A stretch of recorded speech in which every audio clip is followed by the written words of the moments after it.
goal, Quishbilly Huddersfield Town! The most famous goal of Quishbilly's life. Is this the moment for Lee Fowler? It is! Take your place in Division 2, Huddersfield Town. Ruby and Steve Simonson's boots now. He's missed! Steve Simonson clears the frame of the goal and collapses in a heap of tears. Huddersfield Town are promoted. Mustafa Schindler has a chance to write his name in Huddersfield Town legend. And he takes that chance!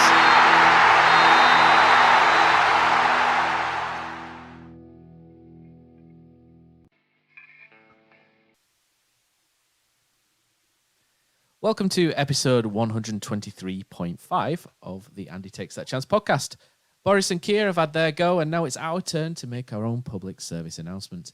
Fresh off one of the biggest sporting controversies of the year that was broadcast live on Sky Sports, Huddersfield Town survived a steward's inquiry and Max Verstappen a point at home to Coventry. We've all been a bit AWOL lately due to COVID and illness, but are pleased to be back with you this week. Just a romantic vigil for two, I'm afraid. I'm the hefty Seb Vettel lookalike Matt Shaw, and joining me, not wanting to make a farce of himself, is Nikita Pozapan. How are we doing? I've tried to get the F1 jibes in. How are we doing, mate? Yeah, not bad, mate. Not bad at all. Good. So it's just me and you. So I will be terrified if you freeze. So hopefully this goes well. So we're actually doing a test, aren't we, today? So we're just doing a live stream as well to an unlisted YouTube channel. Our YouTube channel, but it's going to be an unlisted video as a precursor to maybe next week or the week after coming back to the live show. So wish us well. And this episode, as always, is sponsored by Magic Rock Brewing. Check out the Huddersfield Town shop, and you'll see now that Magic Rock have indeed some merchandise on there, including a fetching new shirt and scarf. So get involved. There's some new goodies to be had on the website. So great stuff from Magic Rock, and we'll get fired into the Coventry game in a minute, Pos, but there's just two things that I'd like to mention. Firstly, I want to wish Andy Marsden the very best as he's been hospitalised with COVID. All of us involved would like to wish you the very best in your recovery, Andy, and hopefully see you back on social media in the not-too-distant future. And I also want to say a big congratulations to our friend and podcaster Simon Copland, who has welcomed his firstborn into the world. So welcome to the world, Arthur Copland, and congratulations, Simon, mate, and good to have another terrier on board, isn't it, Pos? Yeah, great news for Si. Maybe not great news for Arthur if he grows up to be a town fan, but time will tell. Yeah, get out now while you can. Yeah. Right, mate, so Huddersfield Town 1, Coventry 1. Town took their recent spate of sombre football into this game, and once again left Town fans feeling a little bit disappointed and maybe a bit shortchanged with what they've seen. Pos, you were at the game. I couldn't make the game. I was struck down, if you like, by COVID and had to isolate. So unfortunately, I couldn't make the game. But I did watch it on Sky. First of all, from behind the goal, what did you think of the game itself? It was strange one, really, to say we were home side. You would have never, if you were a neutral and you didn't know what stadium it was being played at, you'd never have guessed that we were the home team in that match whatsoever. For me, we never really got going again. Seems to be a little bit of a trait of ours at the moment. I don't know if there's a bit of tiredness in the squad. Obviously, it's well documented that we don't really rotate players at the moment. So, there are a few tired legs out there which are hindering us at the moment. Could we look to change that up in the near future and upcoming games? Obviously, business over Christmas will be thick and fast. But yeah, one of them we took a surprise lead, really. Decent goal as well, to be fair. Danny Ward's cut it across and smashed it in. And you think from there, right, let's go kick on. Coventry are obviously on a little bit of a bad run, as we are. So you would have expected that goal for us against the run of play would have knocked the wind out of their sails, and we'd have kicked on and gone for 2 and 3 and tried to put the game to bed. But we just didn't seem to do that. We let Coventry come at us, and barring Nicholls making probably 3 or 4 really good saves, we'll we talk probably about could Lee have lost that Nicholls game. soon. 4 or 5. Let's talk about the goal by Danny Ward, actually, mate, because that goal was it was reminiscent really of last season, wasn't it? So you've got a passing move. Scott High makes a great early pass in there, which breaks the press, doesn't it, to free Lewis O'Brien, and then they go down the left-hand side. The old guard there, Lewis and the podcast favourite Harry Toffolo. Good ball back from Toffolo and Danny Ward. It's a really great goal, actually, when you watch it back. It's a smart finish from Danny Ward. And this is the sort of thing that we want to see more often. Town attacking with purpose. And it was a really, really smashing goal. And it really sort of brought to life the atmosphere behind the goal where you were as well. Because at that point, it was only really the Coventry fans really making any noise. And,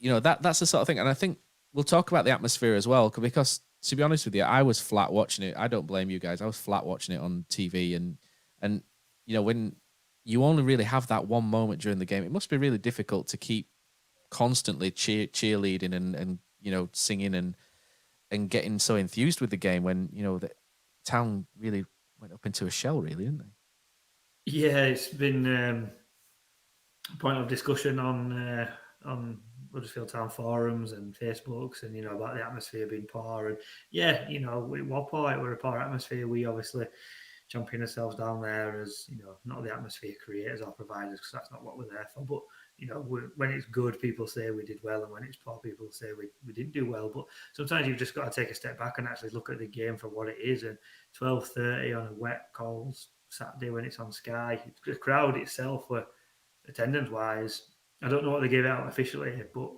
they didn't look to be a lot something more than, there were no way 16,000 there. You're almost lucky to be in double figures from when you're there. It looks sparse, but I saw highlights and it looked even emptier. So I'd be guessing that there's probably not much more than 10 there in first place, which makes it more difficult. Obviously less people to make noise, but when you're playing in a way that we're playing at the moment and we're not on the front foot, it makes it really difficult to encourage others to sing. And after a while it just becomes a pointless exercise, and you almost sort of pack it in and think, well, if no one else can be bothered, kind of, why should we? But I do think we should try to stick with it a little bit more, not just us but the whole ground. When the team is flat, the crowd can give them a lift. But just going back to the original point about the goal, it was nice to see that almost like really quick attacking football. I remember mentioning mid-game that whenever we come forward, it's so regimented, it's so slow, and it's like everybody knows what they need to do, and they make the passes, and it's, I'll make a safe pass because I don't want to give it away. Carefully looking after the ball, looking for that almost perfect opportunity where sometimes just force it, just play it into a space in behind. You don't always have to play exactly to feet or have a willing runner. Coventry did it loads. They sort of switched play and just dropped it in behind our fullback so many times, and it just became a foot race then for 20 odd yards. And as a defender, really all you can do is maybe just put that out for either like a throw in, or you can win something there as a winger just by hassling your fullback. And even if you just go out for a throw in, you're 45 yard up the pitch, so you've got a chance to win it back there. I'm not just talking about lumping it forward to a striker. I'm thinking if there's no on, rather than just playing backwards, just dink one over at top at back four and just see what you can win from that. And I think that alone would just show a little bit more attacking intent than what we seem to be doing at the moment. You had both sides playing the same system there as well, which really struck me, was both teams were supposed to be playing a 3-4-3 or a variation of 3-4-3, but Coventry just looked so much more fluid. You wouldn't be able to tell. Coventry just looked so much more fluid in what they did. And Mike Robbins, I always thought would end up being a reasonably decent coach at some point. I always felt like Mike Robbins had some pretty decent ideas, and you can kind of see those coming to the fore now. And Coventry, they played a back three similar to us. Our back three was kind of skewed a bit. It always wraps around because Pearson wraps around, doesn't he, to cover Thomas on that side. So I was kind of, it ends up being a little bit sort of asymmetrical at points. But Coventry, they had Alan, who played just off Matt Godden and, up there. And their three actually dropped into midfield and created more of a 6 in midfield. And that's pretty much what Middlesbrough did as well. Middlesbrough noticed that, Scott High and Lewis O'Brien aren't naturally, this is where we miss Jonathan Hogg, isn't it? Where, they sort of dance around the back and they can see the space between Scott High and Lewis O'Brien and the back three. And there is really good space there for them to get in. And I thought it was Alan in particular who really causes a lot of problems, but just by dropping into that little space. And their movement was so much better than ours. And I think that is the main thing that I see from a team like ours and a team like theirs. We're so much more regimented and so much more slow and careful and measured. It pretty much. I've got in my points I've come on to the style of play in a bit in particular, but we seem a lot more careful than what Coventry. I don't think it's a confidence thing. It's Coventry. They hadn't won in 5, had they? Or 4 or 5 before coming to us. So it definitely seems like an instruction, and for me, it's probably based around the defense. And a few things that stood out in the game. The commentary stated that it was the most shots Coventry had all game. The most shots they had all season in a game all season. And that was at 65 minutes, when they said this. So 65 minutes in, they broke their seasonal record for the most shots on goal. And yeah, we're 1-0 up, so Coventry are obviously going to try and take the mantle. So there is that side of it. But I also want to talk about the performance of Lee Nicholls as well. You mentioned Lee Nicholls. I thought Lee Nicholls up until, I wouldn't even pin the goal on him, to be honest. I thought he was magnificent the whole way through. I know there was the point where he gave the ball away and he almost got chipped into by, I think it was O'Hare. But 11 saves, during the game, he's made 11 saves. For point of reference and average, he makes between 2 and 3 saves a game. So that's a really busy game. And I think Lee Nicholls was superb. And really, you're sort of laughing, aren't you, when you sit and you think, wow, he was playing reserve team football at Milton Keynes last year. And we know that the reason he was playing reserve football at Milton Keynes because of a contract dispute. It wasn't that he was the second best goalkeeper there.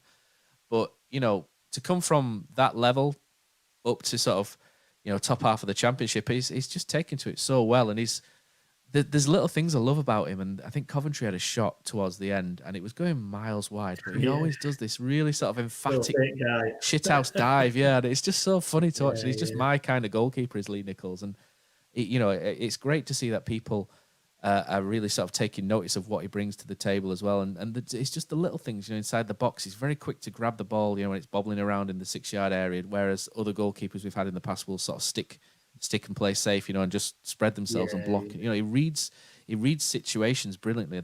His best strength, and I'm going to compare him slightly to Ian Bennett in a way. Ian Bennett was, by the time he was playing for us, was right at the end of his career. He couldn't kick the ball to the halfway line, and he had quite a lot of flaws at that point, Benno. But he, the penalties he was saving, in that run, he knew where the ball was going before it had left the striker's boot, and that was Ian Bennett's strength. He was 40 years old. He wasn't quite what he was in his prime, but he was there because he read the game so well. And I see shades of Lee Nicholls in that he knows where the ball's ending up before the striker does. And I think that's a really good strength to have for a goalkeeper, is that anticipation. And really that's what sets him apart from Ryan Schofield at this moment in time, as well as 7 or 8 years experience as well, obviously. But Ryan's a very good shot stopper, as is Lee Nicholls. But Lee Nicholls just has that supreme anticipation where he knows exactly where the ball's going at a certain point. And he was fabulous on Saturday. And, the point is, for me, is completely down to Lee Nicholls.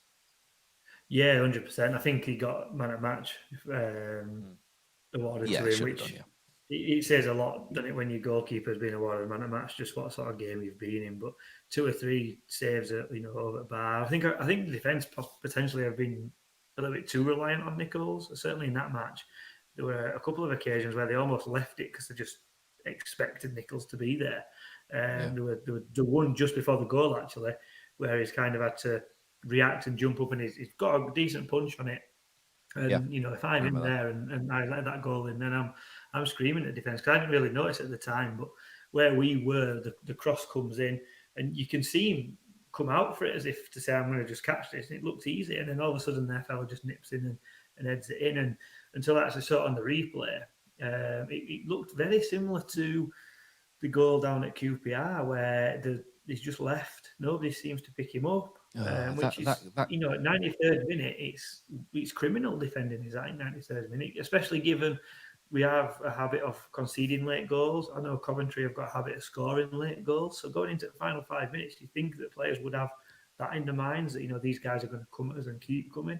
And it just seemed a really slack goal to give away.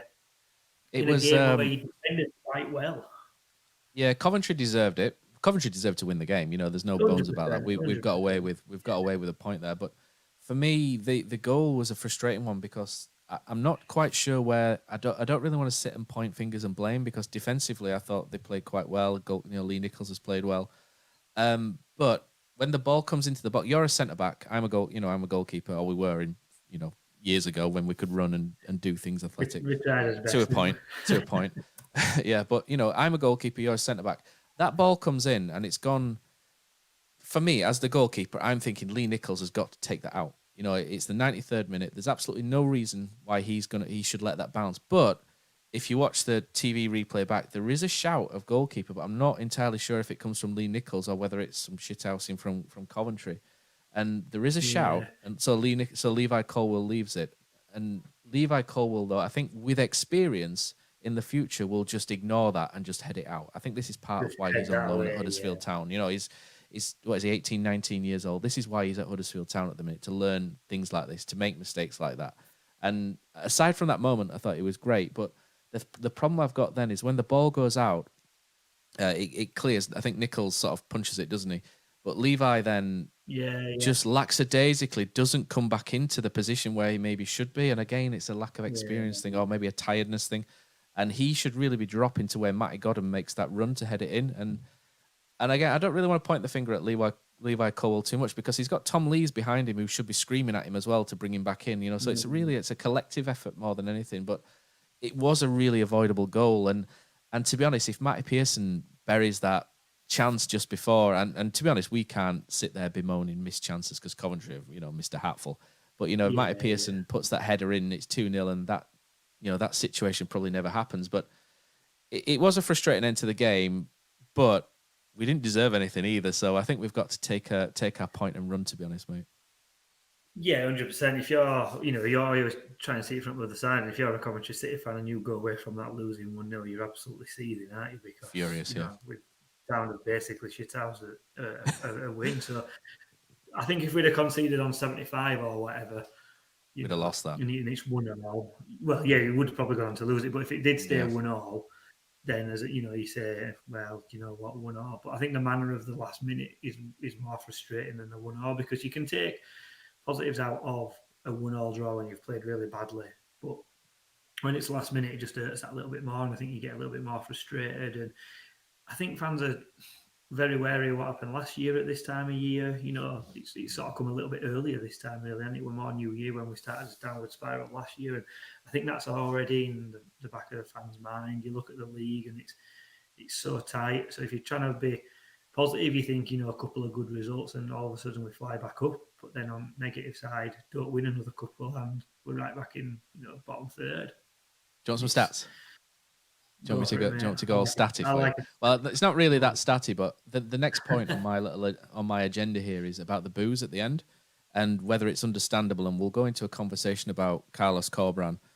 You know, I probably unfairly labelled him Carlos Snorberan on Twitter, you know, in the heat of the moment afterwards. So apologies, Carlos, for that. But, you know, it was a bit dull. But we got a tweet from Dag Barnett, and I didn't reply at the time because I wanted to bring it into the podcast. Dags, or at Dugnet, he actually posts on Down the Mac. He's one of the best posters on there. He's definitely worth reading. And he's mentioned so for the second week running, Carlos was found to be tactically wanting, giving up midfield and cheap possession. Doesn't cut it. He's setting up the team to fail and needs to either improve or go. Shades of last season, centre halves, and Nicholls saving us. So he's mentioned shades of last season, and just like you have, that's why I brought this into the conversation now. And I just wanted to sort of understand the boos, because if you look at it from a distance, we've drawn 1-1 against Coventry, a side who have spent the majority of the season in the top six. It's a side who, incidentally, I predicted to be in the bottom three, but we're going to gloss over that very, very quickly. That's almost as bad as your Fulham to win the league prediction last year. But that is, you know, it's a terrible prediction. But Coventry are a really good side. So, you know, are the boos understandable? I don't think the boos were just for that game at all. You know, I don't think it was we were booing a 1-1 draw at home. You know, I say we, I wasn't there, but I don't think people were booing the 1-1 draw at home to Coventry. I think it's a little bit more nuanced than that. And I think specifically, it's probably aimed at Carlos and the type of football that we're watching at the moment. So people are walking away. Visibly, you could see, like you've mentioned already, visibly you could see that many hadn't gone on Saturday. And there are wide and varied reasons for that. And it's not a particular dig at anybody. I wasn't there, but I wasn't allowed to be there because, you know, of COVID isolation. But what we're seeing, though, what I feel that we're seeing at the moment is the opposite of the vision that we were sold on Carlos. And I think that's another part of the bone of contention. You know, we were told that Carlos was coming in to create this Marcelo Bielsa style football, which was never going to happen if you weren't going to give him the players to make it happen. And I think we said that at the time, didn't we? If you're going to give him a load of kids, it's just not going to happen. But I'll come on to that shortly. I mentioned it's a very Chris Powell. I've seen another couple of people online mention on Twitter, but say it's very Chris Powell. And the reason why we say it's Chris Powell is because people aren't really connecting with the manager. They're not really connecting with the product on the pitch. The style of football. It doesn't really fit with what the fans believe in or buy into. And it's just become very tedious supporting Huddersfield Town. And I think that's why people are booing, just because they are bored. Not because of the result. The result's not bad. The position in the league is not bad. But it's just people pay money to watch, to be entertained. And if we're honest, we're not really being entertained. But we need to look at both sides of this, because I'll just finish what I've got here. They said Carlos was going to be... They said at the start of the year, Carlos was going to work on the defence. This is what Huddersfield Town, the hierarchy said. This year, we're going to work on the defence. This year, we're 10th. We were predicted to come bottom 3 by many people on this podcast. We're 10th. Okay, we've only won 1 in 7. We don't really look like winning at the minute. But the defence has improved immeasurably, maybe at the expense of the attack.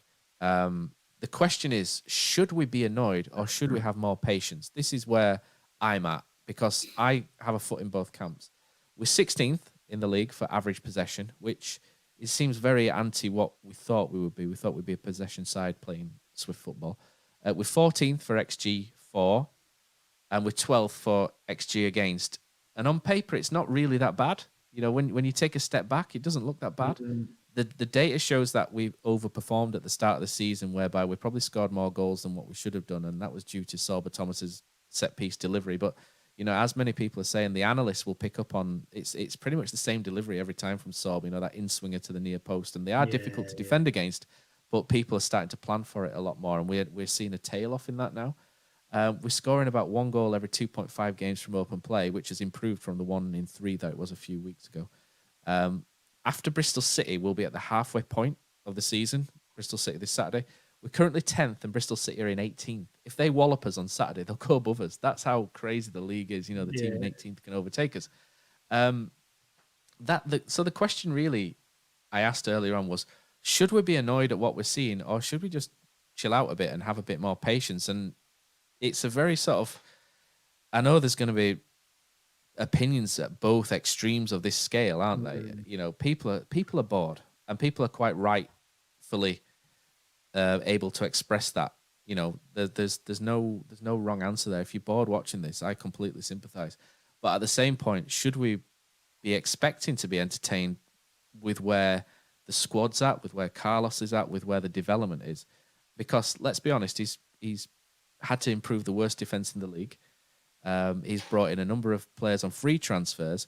These players are having to stand 15 yards further back than what they were last season, because if you put Matty Pearson and Tom Lees dictating like we tried to do at the start of last season with Naby Sarr on the centre circle, they're going to get absolutely murdered for pace and will concede an absolute boatload of goals again. So the defence is having to stand 15 yards further back, which includes Toffolo, who was good, and then what you get is the midfield drops back, and then you've got Danny Ward waving up front 40 yards from anybody, and he's doing...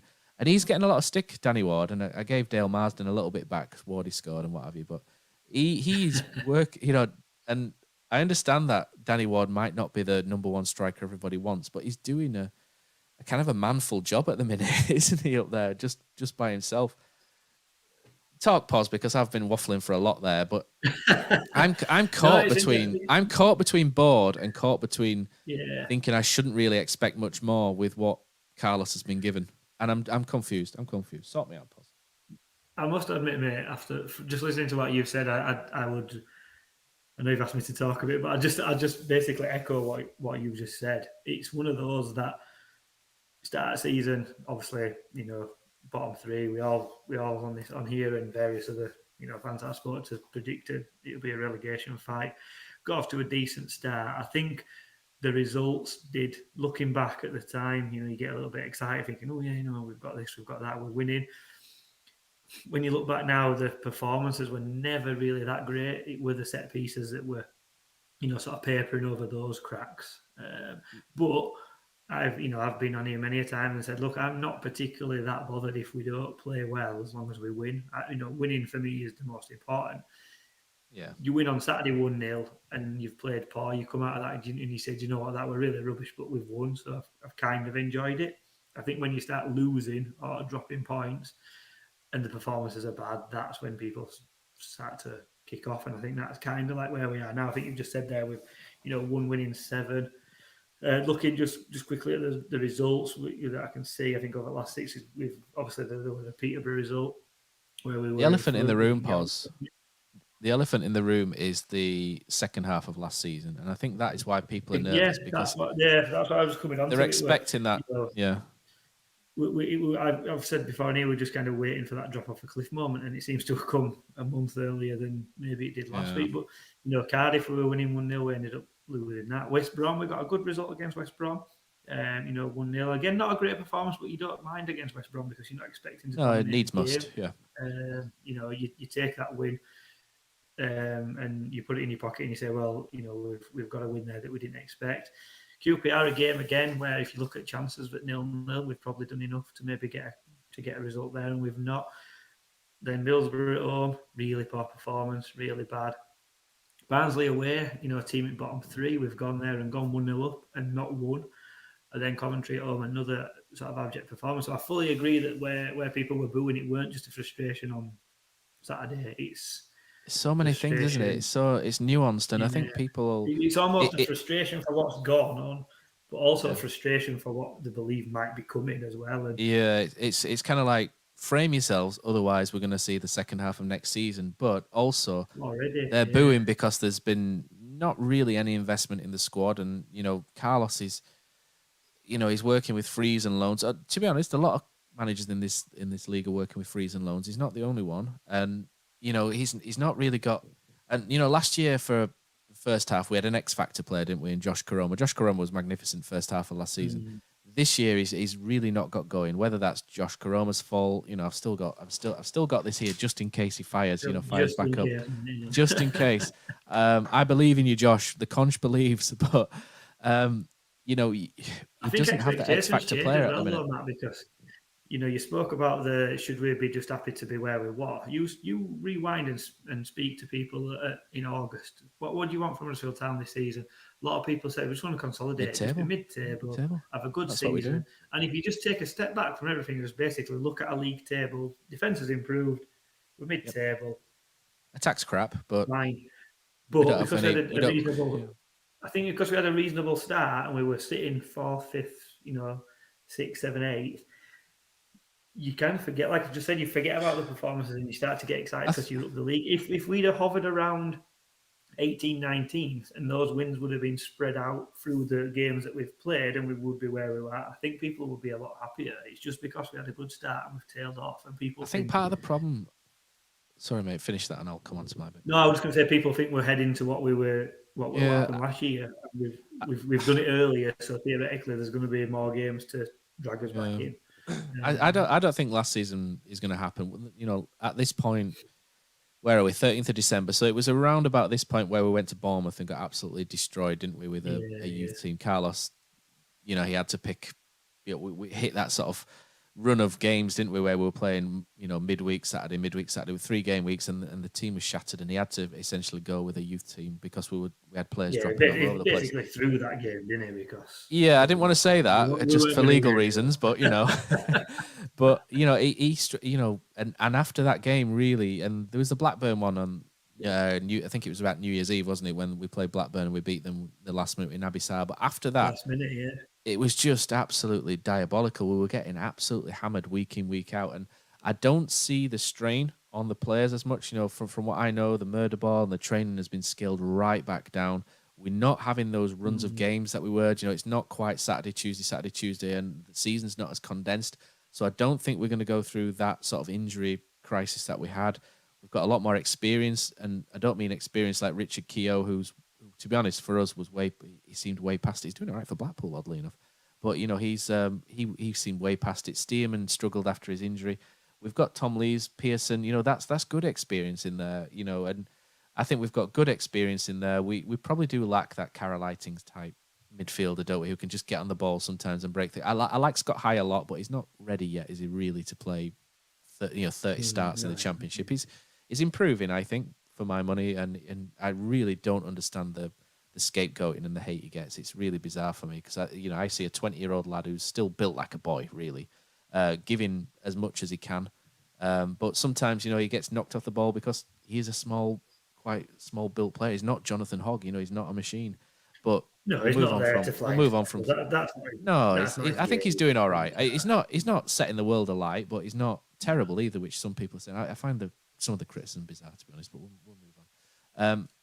So maybe we do need that player sometimes to get on the ball and just break things down, and that metronomic passer, like an Eiting. We're never going to get Aaron Moy back, as much as I beg for it to happen. I'll go. I've already said I'll go to China and pick him up and bring him back. I don't care. But we do need that ball playing player sometimes, and which is really odd because Lewis O'Brien is going to do what Lewis O'Brien does and go forward and leave his midfield partner in the lurch, and so you're going to need someone who can cover blades of grass like Jonathan Hogg, but be able to pass a ball at the same time. And you're looking at a very expensive midfielder who can do Jonathan Hogg's role that. So Lewis O'Brien, as much as we love him and as much as he is Huddersfield Town's best player, brings different problems to his midfield partner than maybe what Scott High or Jonathan Hogg do. But so there is that. We don't have much going forward out wide. We've got Aaron Rowe coming back, which I'm really pleased to see. Danny Grant seems to have started doing little bits for the B team, which is really good as well. He hit the post 4 times the other day, which he took really well on Twitter. So there's maybe some options there. Rolando Aarons, I just thought was a ridiculous signing at the time, and I think it's even worse now, 12 months on. I really was against that signing, not because of the guy. Apparently he's a great guy and everything. It's just when you've got a coach with a long list of soft tissue injuries, you don't bring in players who are susceptible to soft tissue injuries, and he's barely played. You know what I mean? It's just it wasn't the right move for either. But so we're coming up. I don't think it's going to happen. I don't think we are going to go on that bad run where we're going to get walloped every week. I do think we're going to stay off in form, but I do think there will be the odd win here and there to sort of pick it up. But I do see us sliding back to sort of 15th, 16th, and that's where the data puts us, Pos. So that's probably where we should be, as a par. And I do think that's where we sort of levitating, that's not the right word, but we are sort of regressing back in the table to that. Well, we're going down, aren't we? So it's on the table. So, but we are kind of regressing back to that. And I'm kind of thinking in many ways that's okay, but in many ways I'm disappointed. I'm really struggling with my emotions on, where to think we are. And, there's from WhatsApp. There's a lot going on in there as well. You've got to think off the pitch, there's things going on now. Does that affect what's going on here? Everyone will tell you no, but you know as well as anybody else does in a workplace environment where someone at the top potentially changing, you just start to be nervous. What does that mean for me, etc., etc. So that may be a little bone of contention. Nobody really knows what's going on about that. It seems to have all gone quiet. Yeah, well, I've got that on my next item on my agenda, so we'll come to that next year. So we'll discuss that in a minute, but. Yeah, I'm like you, Matt. I come out of games and I'm struggling, and I'm like, do you know what, that one? You see, and then I take a step back and think about it on a Sunday afternoon rather than 10 minutes after a match, and I'm like, do you know what? We're probably doing all right. We're probably a little bit better than where we should be, as you just said. The stats put us probably lower in the league, but. I don't know. It's always difficult because when a team like Town gets promoted to the Premier League and has a couple of seasons up there, do fans suddenly think that that's what we should be? I don't think that's it. I don't think that's it. Is it a case of delusions of grandeur or whatever? Is it a case of people just want to literally be entertained? Is it a culmination of COVID and? I think there's a problem where I don't know. It just seems. I don't know what. I think the problem is when I turn up to watch. Finger on what I do to make it better. Do you know what I mean? So it's all right coming on here and saying this ain't right, that ain't right. But if you said to me, "What would you do to sort this out?" I'd be like, "I don't really." Apart from spending millions of pounds, which we don't have, which you're not going to do. I just think for me, I think as big as we've sorted the defence out, that's fine. Quite happy with that. I just think we just need to be more proactive. We've got to get more people. We've said again many times on here before, and I have the 3 in the 4-3-3 up front is not a 3. It's Danny Ward on his own and everyone else about 40 yards behind him. Get players a little bit closer towards, move the ball quicker through the thirds, play in behind defences, and I think that would just change a lot of the mindset because it just looks more. I know it sounds silly, but it just looks more attacking because the ball's going forward rather than sideways and backwards, looking for the perfect moment. I coach junior football, and I'd say to my players now, under 13s, if there's no pass on, rather than just passing for passing's sake, just knock one over at top, in between, centre and half. Get it forward. Pop it into that corner. It doesn't have to just be an aimless punt, though. It's punted with intent, if that makes sense. So your winger knows it's coming and is ready for it. And you don't always have to go to feet. Sometimes just play a ball in behind now and again, turn their back forward and give them something to worry about. Get the crowd on the feet. Give them. Problem is though, when it's 3 versus 1, it's 3 versus 1. They're just going to turn and knock it to the side, and Danny Ward's made a. That's what I mean. So get Sorba Thomas, get other players on the left, 10 yards further up the pitch. Don't. So many times Sorba Thomas on Saturday sort of received the ball on the halfway line. We were 5-4-1 a lot on Saturday. He likes to have a run at a defender. He's a tricky player, but let's push him 15 yards further forward and have him receiving the ball just on the edge of 18-yard box. And then when he takes him on, he still hasn't got another 30 yards to run. You can put a cross in, and everything just seems to be a little bit careful at the moment. It's almost like we've gone into that let's not lose before we try and win mentality. I think that's it. I think nobody really wants that. Part of the problem as well, when you turn, I remember Stuart Webber. I remember sitting in a meeting once with Stuart Webber, and Stuart Webber said when he came to Huddersfield Town, he didn't understand what Huddersfield Town were. He said when I turn up, I don't know what I'm watching. I don't know what Huddersfield Town stands for, and I think there's maybe elements of this creeping in. For Stuart Webber, I thought he understood that really well. In his makeup, I think he understands. I think he gets football fans, and I think he gets what specific football fans want. And he understood that Huddersfield fans would get right behind gegenpressing, right behind, because it fits with what people of the town believe. And if you talk to, you see it on Twitter, don't you? You'll see people talking and say, "What you been doing, mate?" "Oh, been grafting." And it's all about it's all about work, isn't it? Essentially, people working and hard working. The rewards, yeah. 100%. Yeah, and I think part of it is I think there's a perception that maybe this team isn't working hard, but I think it is. But I think because they sit in such a defensive shape, they're not seen to be running around tackling, because they're not engaging. And I think it's that one-on-one engagement that we don't really do because we're so safe and in that shell that I think winds people up a bit. And I think we just need to be a bit braver defensively.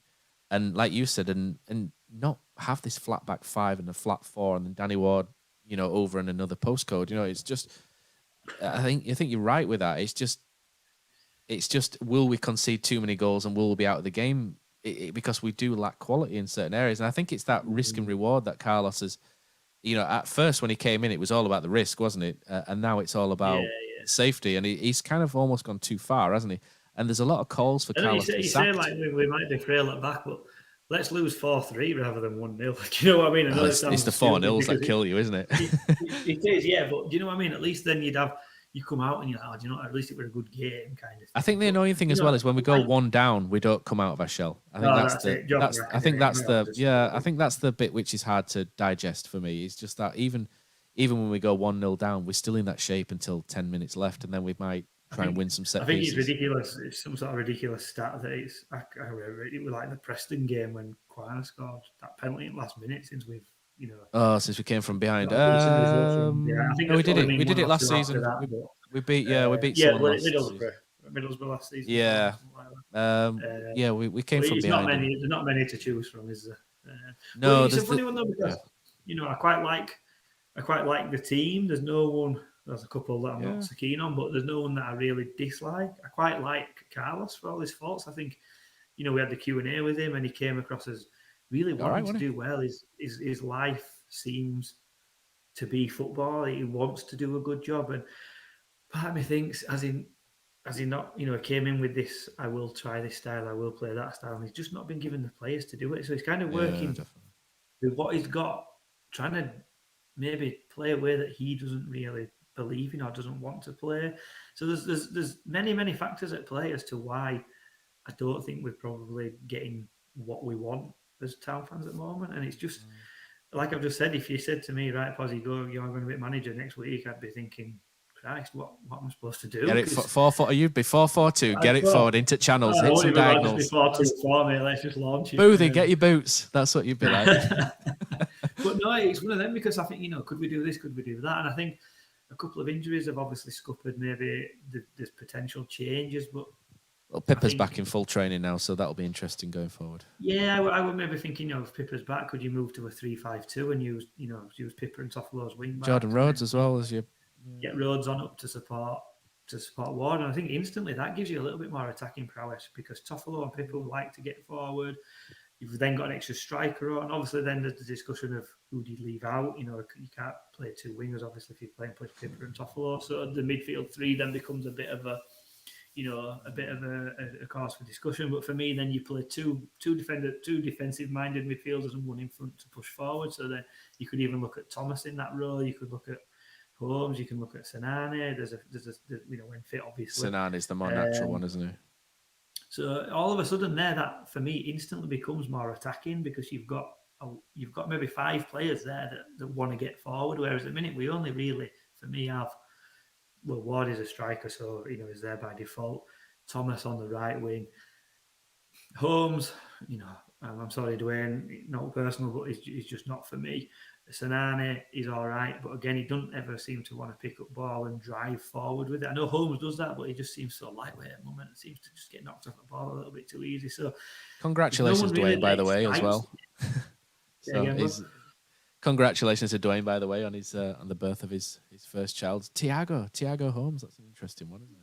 It's called. Yeah, it's a footballer's name if ever I've heard one. Yeah. So, maybe in 20 years he'll be rattling him in down at John Smith's. But yeah, I just think a little shift in formation might just instantly make us a little bit more attacking. So when Pippa does come back, that for me would be the way to go. Shift to a 3-5-2. Play 2 holding midfielders to sort of.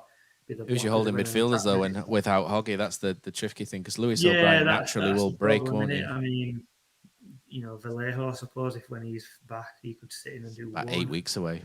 He's 2 months away. You probably just have to go with O'Brien and Scott Eye and just teach him how to play that role. There's been a few people. Yes, there's been a few people suggesting Levi Colwell could step into midfield and because he's good on the ball. But I would probably only do that if in a back 4 rather than have him in midfield. But I do agree. I think 3-5-2 and Jordan because you've got Mipo Badeko as well, who is probably very Rhodes-like in that he needs a partner to do a lot of the donkey work. And Fraser Campbell and is I'm not calling Fraser Campbell a donkey by any stretch, but he does that sort of he was doing that leg work very well last season. This year he seems to fitness-wise not be quite as. Maybe it's the lack of games, but he's not quite at the same level. But Danny Ward, I think for a lot of his faults, he's working really hard at the minute. He can provide a decent foil. He can drop out like against Barnsley, can drop in, can't he? And he's not not really a natural 10 or anything, but he can do it. We don't have the ideal players for really any system. I think that's part of the problem at the minute. I think that's the problem, isn't it? You can pick holes in any system that we go with, but I do think 3-5-2 might be worth a go, especially with Rhodes and Obadeko. Struggling for goals. You've got 2 strikers there who are goal scorers. They just need that partner up front to do a lot of the legwork for them. And if I think Pippa opens that door, really, doesn't he, to go to a more balanced 3-5-2. Because you can argue that Thomas can play that role, but he's just not going to do the defensive side of it. And I know you said it earlier, the lad tries his heart out, but it's not natural to him, is it? That's the thing. No, and I think that's why we do get, as you alluded to earlier, and I think we chatted about on the last one that we did, it kind of shifts that defence from Matty Pearson has to almost play as a right back. It's a wraparound, sits in as a left back. And it changes from the way that it's set up. It just doesn't look quite right. Mark Robbins, it's more sort of like that than like that, isn't it? You'll remember years ago, Mark Robbins used to have to do the same thing because he had Adam Hamill playing right wing back, didn't he? And Tommy Smith used to pretty much stand as a defensive right back and then cover. It was really bizarre, but it's very similar sort of shades of what we used to do. I mean, the 3-5-2 would be my first go-to once Pippa's back and just. It needs a change, doesn't it? Forward. Yeah, just to freshen it up and just to try something new. And you never know, Carlos might already have that in his little notebook, and that's what we might do. And I'm sure he does. Just trying to be like back through this little period where we've got 2 or 3 injuries, but it's certainly not massively entertaining to watch, is it? Let's be honest. A lot of people are saying Carlos out. Are you there? No, I don't think you can. 10th in the league. I don't think see you the can. point. You can't, I don't know what we'll gain by doing that. Who would you even bring in? If you ask me now, who would you bring Alex in? Neil would probably be Alex Neil, wouldn't it? Yeah, potentially. But is that football's not going to be any better, is it? How long do you give him? You can't just sack a manager every 18 months. That's what a lot of clubs do, don't they? It's ridiculous. They just need a recycle of ideas, don't they? And it just keeps going through the same. It works for Watford, but they might end up going down. The thing is that when you're constantly doing that, if a new manager comes in and wants to play a certain system and we don't have the players, then you buy a load of players to fit that system. Then it doesn't quite work out immediately. You get rid of him, then another manager comes in with a totally different idea. You just regurgitating player after player after player and system after system. One of the big problems that we've had at Town in my lifetime really is you've never really had a set style of play for a massive period. That's how it should be. A club should have a way to play. Managers should almost fit into that ethos. You shouldn't be changing the way that you play all the time. No, it needs a strong sporting director. Well, yeah, I thought that's what we were going to get with Carlos. I thought we were going to now get a decent brand, a decent way of playing. All this new modern mumbo jumbo that they spout out to you about, ethoses and it's in the DNA and all that crap. Box 14. I thought that's Zone 14. Sorry, that was it. Yeah. Yeah, I thought that's what we were heading for, and it's just not materialised for various reasons, I suppose. Yeah, but the people that would defend Carlos would say he doesn't have the players to do it. I would say Carlos doesn't have the players to do it. I would as well. It's just I think it was a nice idea, but if you're giving him kids and untested kids from, and let's be honest, our academy, the games that our academy play are so far removed from the championship. It's it's such a gap to bridge, and the loans, the loaning. I think one thing that Town do really well is they do loan out these young players. Kieran Phillips is out at Walsall at the minute. He's not. I don't think Kieran Phillips is quite lighting it up at Walsall, but he's playing wide left, wide right, and I think he's doing okay. So it'll be interesting to see how he does when he comes back. But Kean Harrett's the one that we look at, isn't it? And he's scoring so many goals there, but it's such a gap. We've seen him go to Guiseley and struggle, so it's such a gap from the B team upwards. But I've got hopes for Kieran Harrett. It almost makes me think that the club are fully aware that we do have a decent academy system, and eventually they'll come through and there will be first team players. And I can understand why they brought Carlos in, and maybe in hindsight what they probably should have done is brought him in as the under-23 manager with a view that he could was never going to take that though, was he? 2 to 3 years. No, it's not, but you know what I mean? That would, if you take a step back and say that on paper, that would be the ideal. Just bringing somebody after Cowley's just to be the first team manager, just to tick things over for 2 or 3 years, and then that all comes through as a one. But like the whole Ralph Ranick thing at Man United, that kind of thing. Yeah, a little bit, like an holding manager just until they can, get these lads on another couple of years. But I don't know. You could sit here and say 25. I think we've bored people enough, haven't we? Talking 3-5-2s and what have you. I think it's one of those, mate. It's an interesting conversation, but there isn't. You're right. There isn't. It's difficult. Everyone will have a different way that they could solve this problem, and none would be wrong. Yeah, but it's so weird at the minute because usually I sit quite firmly in one camp, with opinions, but I see people sort of frothing at the mouth, going, "Carlos has got to go, get rid of him." And I sit there and go, yeah, I could see why people would do that. And then I see the people staunchly defending him going, and I'm like, yeah, I can see that. I've got unusually for me, I've got no real opinion on Carlos Corberan at the minute. It's just, I think at the end of last season, I've said it on the podcast, at the end of last season, I would not have been sorry to see him go, because I thought that, a lot of the decisions in the second half of last season were so poor. But when he turned it round, I was really happy, because you don't want to just keep churning through managers. So when he turned it round at the start, I was really happy to see that. And I just don't think you can sack a manager in 10th when your expectation of the most of the fan base was to finish like 18th, 19th. It just doesn't. I agree with you, man. Who's going to touch the football club as a manager if you're doing that? You've got to be very careful. Better than expected, and you still get sacked. But I do get why people are bored. That's the thing. I get why people want it, and I get why people are bored. So I'm not saying anybody's wrong, really. It's just, it's the way you feel, and people have got well within their rights just to not want to watch it, because it is boring. But I just hope, my hope is that January's coming, and Dean Hoyle, I think, has got the reins at the minute. Nobody's said anything. Nobody's clear. People have said it's business as usual. But rumours do persist, and we're only commenting on rumours. Neither me or you know what's happening because nothing's coming out of the football club. But there are rumours of Dean is kind of in charge at the minute, and there are rumours that he may look to spend something in January just to sort of, I don't know whether it re-announces him back, or whatnot. But if you give Carlos an X factor player in January, a player who can sort of grab the game by the scruff of the neck by himself and really do something and perform some magic, then we may see a completely different I think we're only Carlos Corberan. 2 or 3 players. Yeah, I agree, Matt. I think they've got to be good players. They've got to be good players. They can't. The problem is these players will cost 10 million quid. That will transform because you're looking at Daryl DK, who's gone back to America. He's still available over there, from what I know, and Barnsley couldn't afford him because he wanted 40 grand a week. If Huddersfield are on the periphery of the playoffs, somebody like that, I know we might not pay that in terms of wages, but bringing him in short term till the end of the season transforms a team like ours. I know it's very unlikely.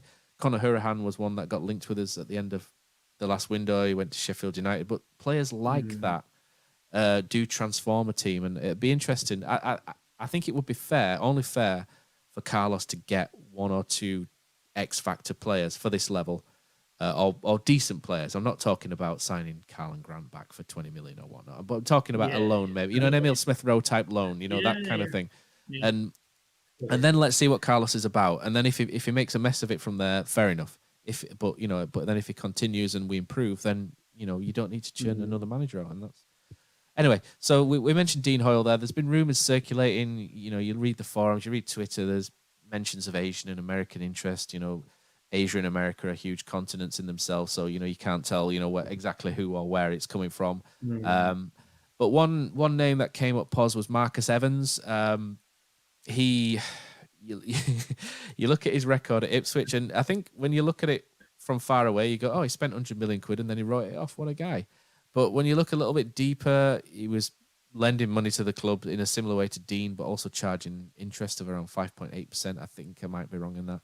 So there is that side of things, and this is let's not forget, this is the club that Marcus Evans apparently loves, Ipswich Town, and to me he looked like he got bored there very quickly after a couple of years, and he pulled the drawbridge back. He didn't really talk to the fans, and Huddersfield fans need their owner to speak to them and to deal with them like Dean. They need it because we never have a CEO who does it. I'm not slating Mike Devlin by any way, an MD. We never really have that. Perhaps we had Sean Jarvis who did it.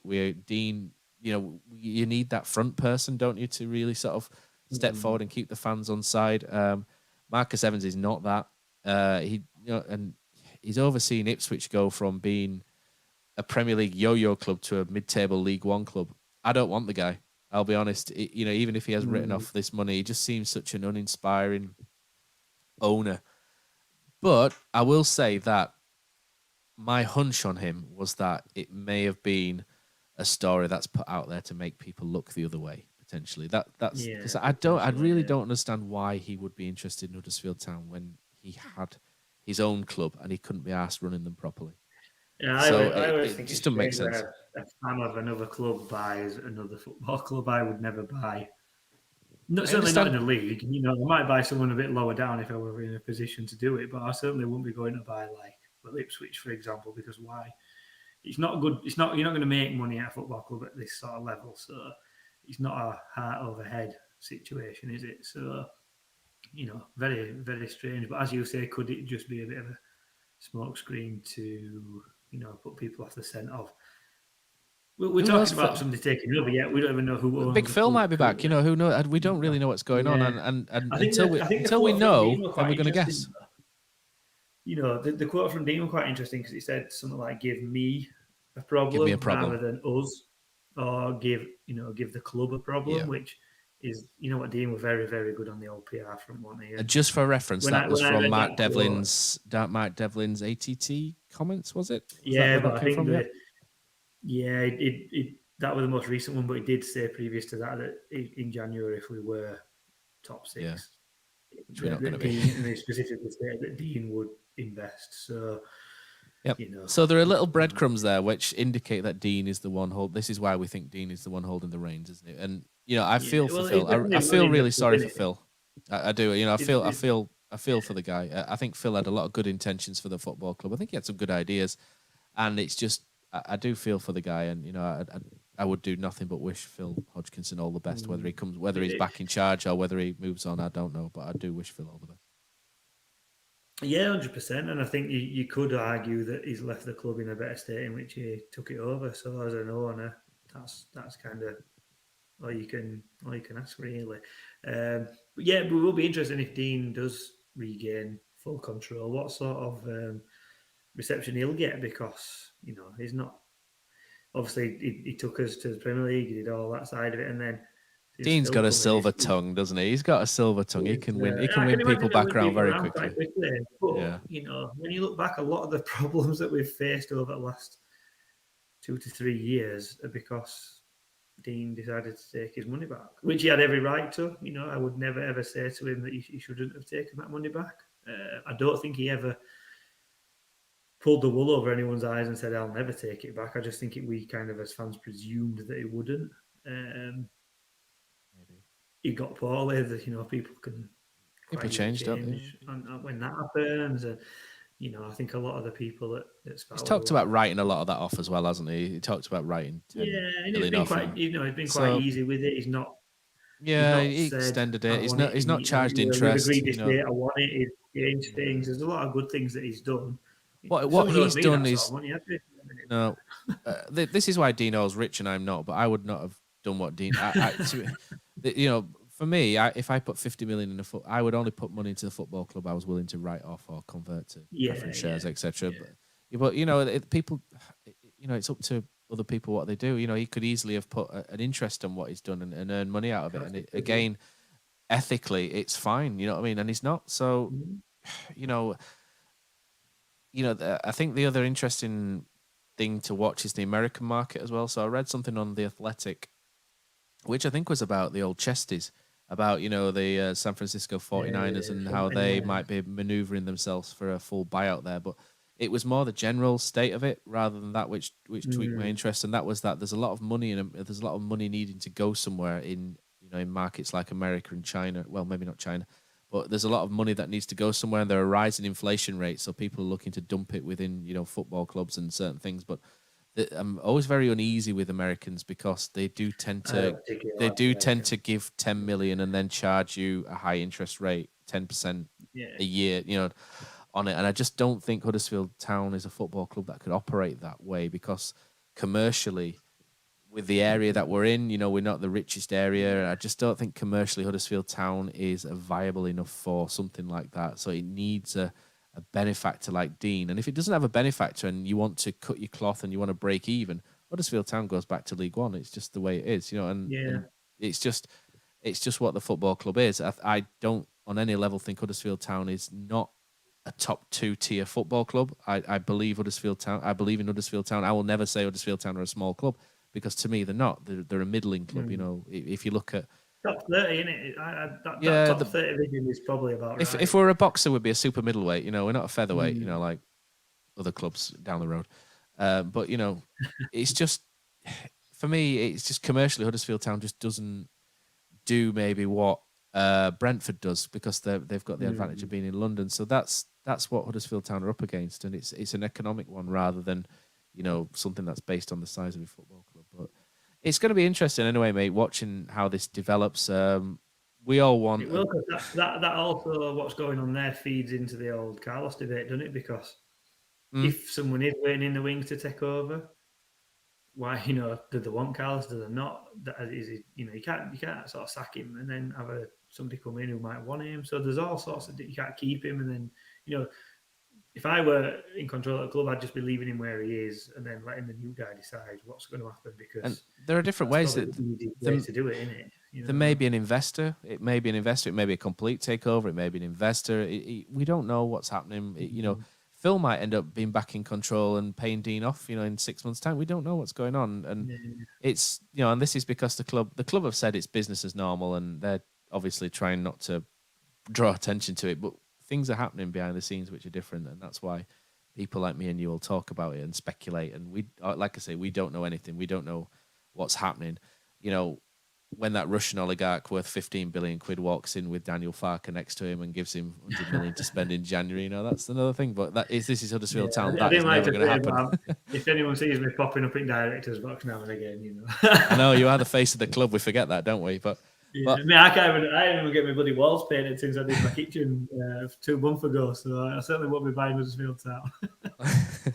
We'll have to get some of that from the club shop with you and Ollie on there with your tops off, swinging it round from the Cowshed Loyal. Yeah. We'll take off whatever they're throwing away, mate.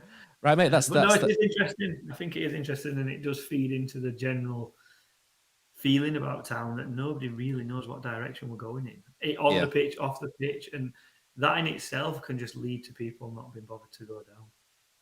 I think that's it. I just don't think people know what to expect from Huddersfield Town at the minute, and I think it makes people uneasy.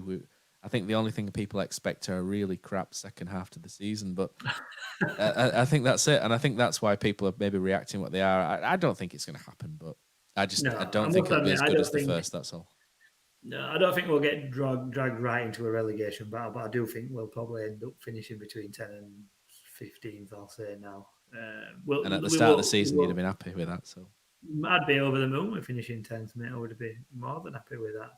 I think we'll probably go on one of those runs where you lose 3, then you'll win a couple and draw 1, and you know what I mean. You won't go 10 without a win or 10 without a defeat. You'll be up and down. And I think what's the challenge as well for you guys behind the goal at the Cowshed Loyal is if we do lose 3 in a row, it's to really sort of try and. I know you see your guys as people who try and lift the team, when they need it, and that's going to be a huge challenge, isn't it? When you've got that sort of feeling around the place, and it's easy for it to affect you as well. I mean, we were quite admirable. We were sat during the match saying, we need to do more and stuff like that. But there's certain people out there that just like to take shots at us for absolutely anything. They forget that against West Brom, we were a really good atmosphere. They forget that when we it was good. We weren't playing well. Middlesbrough, we weren't playing well, and it was a good atmosphere still. And it's quite easy to have a pop shot, but without going into it too much, it's all right. We have a podcast. People take pots at us. Anybody who puts the head above the parapet gets you get shot. I always think, well, what are these people doing to help? If they want to have a go, but have a go whilst trying to help. I do get it, but I think it's one of those things, isn't it, whereby if you want an atmosphere, open your mouth. It's as simple. Exactly. It's not quite as simple as that, because if I open my mouth where I sit in the Riverside Upper, I'm going to get some right looks. You know what I mean? People will be like, "Sit down, shut up. What are you on about?" I like sitting up there. It's a really good view, and and what have you. It's a belting place to sit and watch football. But one of the good things about what I do is you miss half that match anyway because you're not even watching. So I know Poznan. that is the plus at the moment. You're trying to get someone to sing well. We've had yet another misplaced pass. So at least you'd have to watch it too much.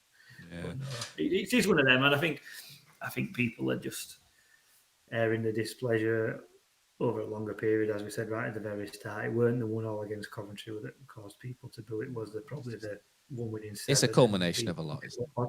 Cold, bored. Should have gone Christmas shopping. Probably got a bollocking off at. That could have been a song. That should have gone Christmas shopping. I've heard that song before a few times. So. I tell you what, one of my favourite songs though is, and it doesn't make me laugh when I hear it, but I probably said this a few weeks ago. One of my favourite songs when I'm watching it on TV is Nottingham Forest when they sing "You've Lost That Loving Feeling." When Forest score, they turn around to the opposition fans and sing "You've Lost That Loving Feeling," and I just think that's a really sort of brilliant shithouse song to sing to people. I think that's just perfect, perfect, and it probably sums up the way that a lot of us are feeling out there at the minute. So I think cue life the Forest in general fans. is we play them in a couple of weeks, don't we? So let's hope we're not hearing it. But I think life in general at the moment is uncertain, stressful, people are worried, and I think you go to football for a little bit of relief to get away from all that. And actually then when you go watch Town as it stands at the moment, it adds to it. It's not giving you that relief, is it? And that's why people get annoyed. But I think we should stick with it. I think the club are trying to do the best they can. There's so many areas of the club that have improved recently compared to very recent times. So there's some good people working behind the scenes out there at Huddersfield. We all want the best, don't we? We can come on here and say X, Y, and Z, but at the end of the day, our vision and our goal is exactly the same as everybody else at Huddersfield Town. Just want to enjoy watching football, don't we? That's it. the club to progress and go in the right direction. And as fans, I think we have a responsibility to assist and do what we can to make that make the dream a reality. I nearly said then, how corny is that? But do you know what I mean? To push the club along, and without constructive criticism, people will always stand still. And I think if you do the criticism in the right way, without being abusive and without getting personal, there's nothing wrong with airing displeasure. And if the club can listen to it and act upon it or ignore it, that's then up to them. So let's see where we are in May and go from there. Tell you what, mate, it's a good job we don't have a green screen on this new software, because you've got like a ginger T-shirt on, you've got a ginger jumper, you've got ginger hair, you've got ginger walls, according to this thing. It's just all merging into one thing here. You're just a floating head. Exactly, yeah. Right, mate, that's great. Thanks everybody for listening. We'll try to be a bit more consistent. We've been wiped out a little bit by illness on this and the warm-up. Brady's been sick as well, so we'll try and get things back. Cos will be back from Spain as well soon, won't you? So we'll try and get a full house back in order and we'll try and get this software working and get us live. So thanks everybody for remaining patient with us. Thanks for listening. Thanks, Poz. Congratulations, Simon Copland, again, and all the best, Andy Marsden. And we'll catch you next week.